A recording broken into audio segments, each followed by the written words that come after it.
up, everybody? So it's been a little while, but I've been getting a lot of requests lately, and namely one of those is specifically for how to aim the headlights on a Peterbilt 579.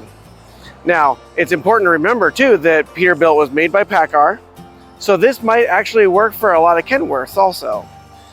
However, that being said, that doesn't mean that it works for all Peterbilts or all Packars. These are pretty relatively new trucks.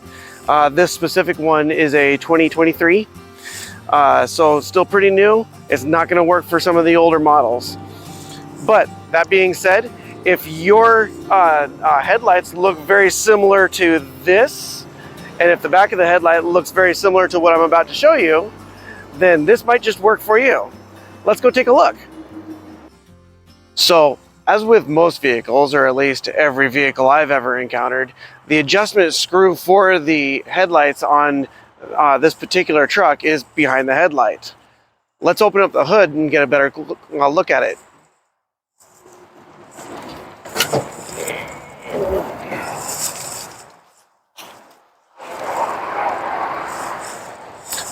So we'll have to access the headlight, the back of the headlight, behind this trap door here. We'll just unscrew the thumb screw here, drop it on the ground, and then we'll open up the trap door. Slides right off.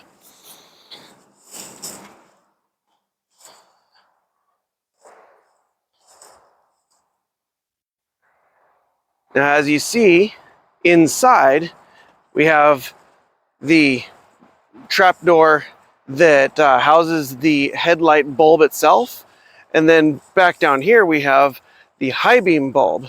In between them though, there's this white kind of knob looking thing, and that little guy is what we need to turn to adjust the aim of the headlight up or down. So now that we know how to actually change the adjustment of the headlight, let's go ahead and adjust our headlights. I think to do this, we're going to need a darker environment. That's more like it.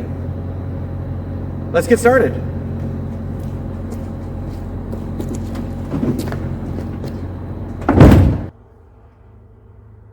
Now, before I go tinkering with the headlight aim point, I'm going to look up online exactly how it should be done.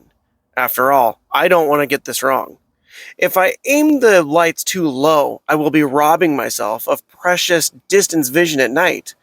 If I aim them too high, I might end up blinding oncoming traffic, and I really don't want that because, well, they are a simple flick of a switch away from blinding me right back. So I want to get it just right. And from what I see here, just right appears to be just 4 degrees from level to the ground. Or for every 25 feet of distance, there should be 2 inches of drop. So here's my setup. I found a 53-foot trailer backed up to a dock. The ground is level here too, so we shouldn't have any issues with inaccuracies. They said that every 25 feet should have 2 inches of drop. So my crude math tells me that the length of this trailer should yield about 4 inches of drop. So I'm going to measure the height of the headlight from the ground. The center of the headlight is right at 3 feet. Yours may be different. Just for funsies, I measured about halfway down the trailer just to get an idea of what it should look like. But the results I'm really interested in is at the wall 53 feet away from my headlights. There's the 3-foot mark, and there's the 2-foot 8-inch mark. 4 inches lower than the headlights.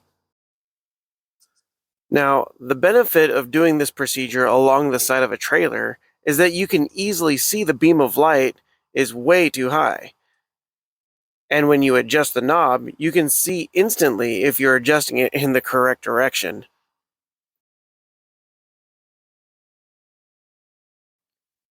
It feels very smooth watching the light move as I turn the knob. And I lower it until the line of light is no higher than the point we designated earlier on the wall.